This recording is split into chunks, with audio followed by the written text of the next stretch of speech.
Welcome back. Now, the tragic passing of Phil Hughes has dominated the news this morning. In fact, former fast bowler and Proteas selector Hugh Page joins us live now to talk more about Phil Hughes. Welcome, Hugh. Morning, William.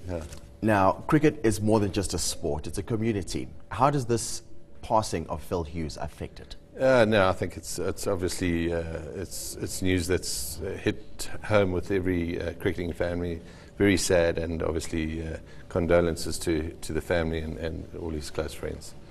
Naturally, people sympathize with the batsman in an incident like this. Now, as a former seamer yourself, how does this affect those who bowl the bouncers?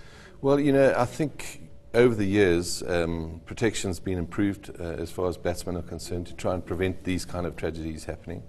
But it really is the exception rather than the norm.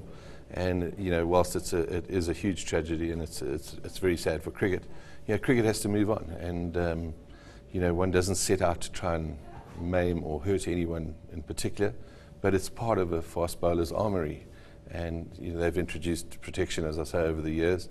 The bowler still has to have something up its sleeve to be able to try, in certain cases, intimidate batsmen, and that does happen. Now, Hugh, we've seen that not all batsmen wear helmets all the time. Yes. Should this be re-looked at after Phil's passing?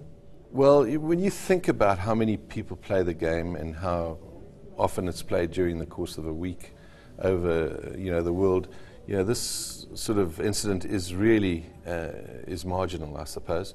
And I would like to see an introduction or it become forced at a junior level that youngsters playing the game need to wear helmets. But at a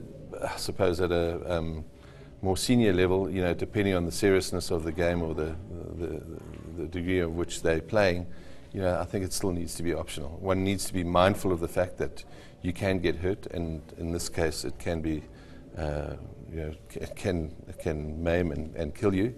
But as I say, I would hate to see a knee-jerk reaction to this. It's very tragic, but the game has to carry on, and bowlers need to keep going. Speaking of the game carrying on, how do you think Sean is feeling at this stage? Well, I'm sure he must be traumatized. I think anyone who witnessed what went on, who was part of that game and was on the field at the time, will probably need counselling, I would think. It's not a pleasant situation, and I think they probably don't realise, or the reality is only hit home now, that he hasn't made it, and those players will be traumatised and will need help of some sort. Will this perhaps galvanise Australia's cricketers even more ahead of the World Cup? Look, I just saw a clipping on one of the Australian news highlights, and it does definitely show a support, and the Australians are very supportful of one another in these kind of situations, as are South Africans. And I don't think it'll be too much different. They'll still be very competitive, and they will be supported by the entire nation. I think, if anything, the supporters of the game will be more supporting of the Australian cricket team, yes. That was former fast bowler Hugh Page joining us live this morning, obviously talking about the very tragic passing of Phil Hughes.